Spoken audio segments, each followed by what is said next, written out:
Manually programming the ASWC-1. First, we'll start with the vehicle programming section.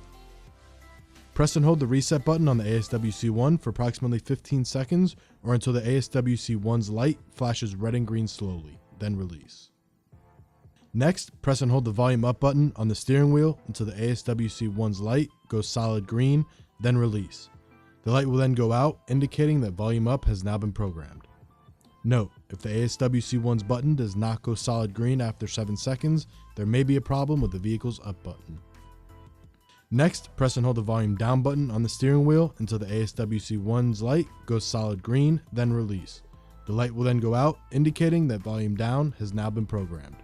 Continue in the manual programming legend to reference the order in which the steering wheel control buttons must be programmed. After the last steering wheel control button has been programmed, press and hold the volume up button on the steering wheel until the ASWC-1's light flashes red and green slowly, then release. Now on to the radio programming section. Press and hold the volume down button on the steering wheel until the ASWC-1's light rapidly flashes red and green, then release. After approximately 4 seconds, the ASWC-1's light will then go out for a couple of seconds. The light will then flash red up to 18 times depending on which radio is installed. If the red light flashes match the radio installed, press and hold the volume down button on the steering wheel until the ASWC-1's light goes solid red. If the red light flashes do not match the radio installed, press and hold the up button on the steering wheel until the ASWC-1's light turns solid red, then release.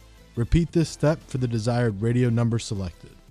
Next, press and hold the volume down button on the steering wheel until the ASWC-1's light goes solid red. This is the end of the manual programming sequence.